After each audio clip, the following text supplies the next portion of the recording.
Hey everyone, welcome back to another edition of the Dental Trade Alliance podcast. My name is Kevin Henry. I'm not only honored to be the host of this podcast, but also honored to be the editor-in-chief for drbicuspid.com. Today we're going to continue our series of looking at those important trade shows, those important dental meetings around our industry that create such a underbelly for the fabric of our industry. And I'm thrilled today to be talking to the California Dental Association and representatives of that. That is Megan Piedal and Dr. Christy Rollofson. Ladies, how are you all today? I'm doing great. Thank you, Kevin, for having us on today. Excited to have you both. And before we dive in, I'd love for our audience to know a little bit more about you. Megan, would you mind leading us off? My name is Megan Piedal. I'm the Director of Sales and Business Development with the California Dental Association. Previously got the opportunity to work on the marketing of CDA Presents, and then before that, coming from a background of conferences for 10 plus years. Dr. Rollofson. Yes. Hi, I am Christy Rollofson. I am a general dentist in Sacramento, California. I own 2 dental practices, and I have been on the CDA board of managers for many years now and am the program chair for Anaheim 2025. Well, excited to be a part of Anaheim 2025. I know CDA is always a highlight of the year for so many of us in the dental trade. And I'd just like to start off with a question, and I'll let you all decide who answers it. How about that?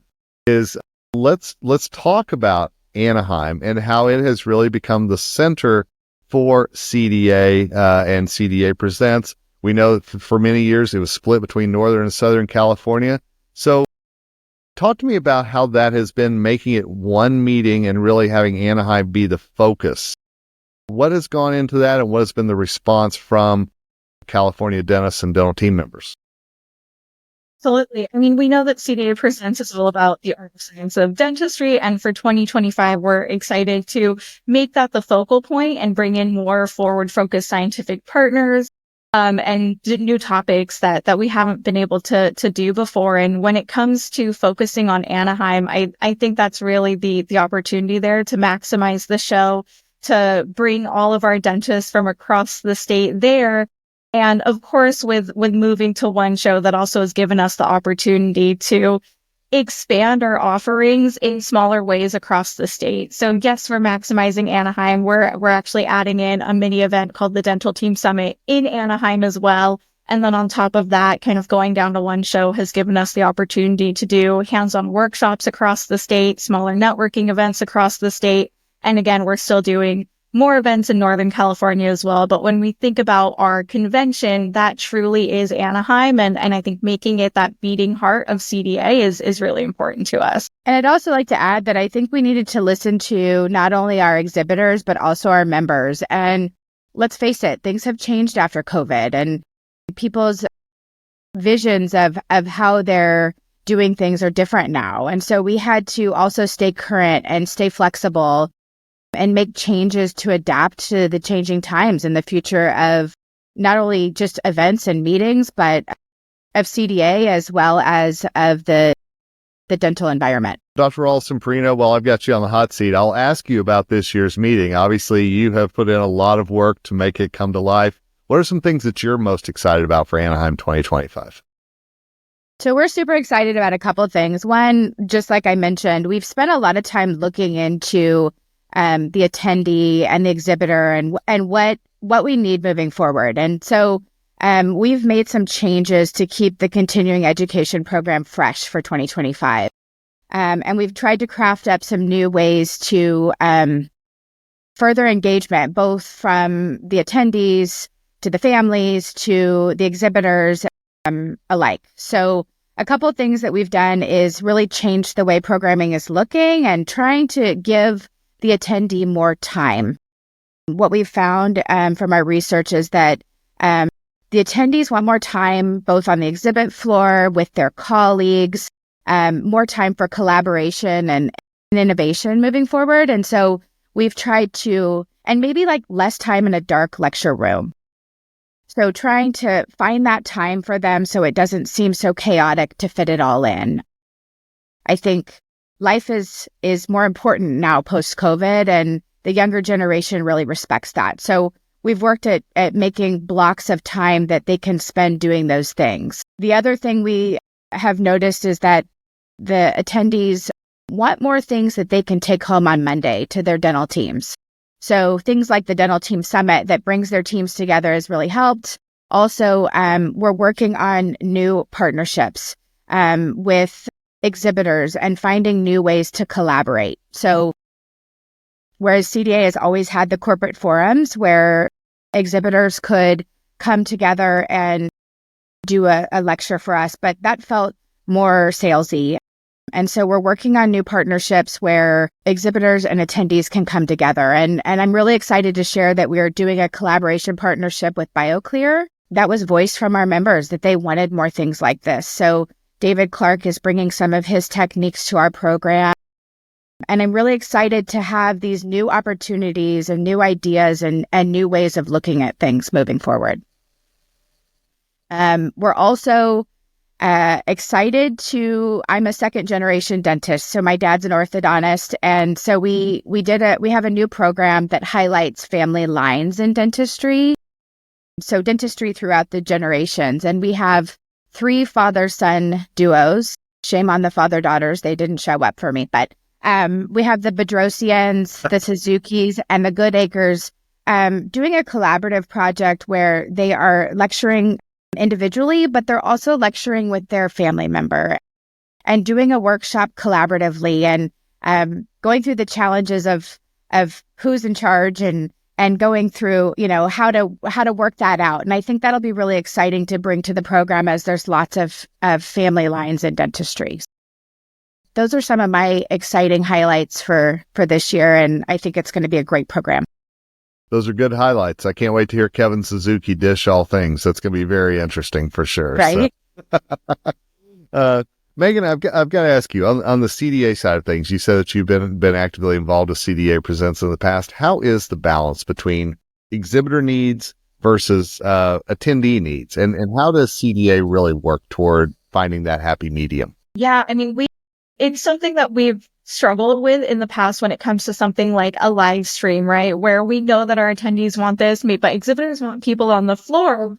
And it's interesting because we work through that balance and we serve our member. But what's really the key point is that we're both serving the same dentist, right? Our exhibitors and our members, we're all a part of the same community. And in the past few years, especially with Dr. Rollofson talking about the partnerships, we are able to look at it from the lens of our exhibitors also being experts in the fields. There are collaborators, and the more that we can work together to serve our dentists, the better, because the program, it's scientific. There's obviously advertising, but when we come together and we say, hey, this is what the dentist wants, how can we work together to bring them this content and collaborate on it?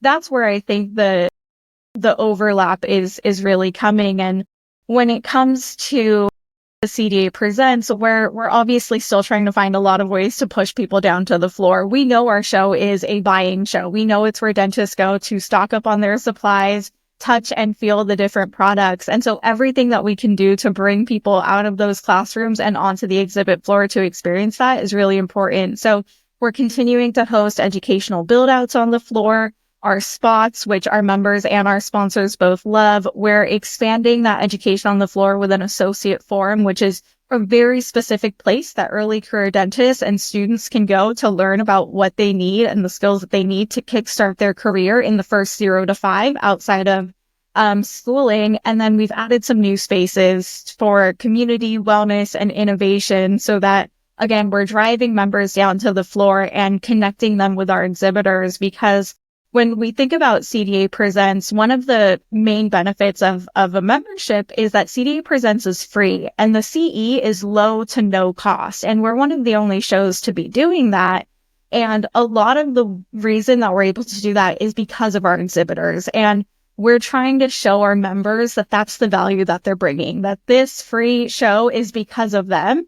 And the more that we could show them that and push them to show their appreciation for our exhibitors, the better. Because again, it's both the experience and the CE, but again, the exhibitors make the show. I mean, their booths are so interactive. They're so fun. You get that hands-on element and you get to learn a lot as well. Not just in our build outs, but in their theaters from talking to the reps and from experiencing the products. So the more that we can market that and showcase our exhibitors, I think the more full the show feels, because without them, it's not the experience that it is. So Dr. Rollofson, Perino, I'm curious because the dentist is obviously such a key part of dental meetings, and we know that dental meetings and the needs of dentists have changed.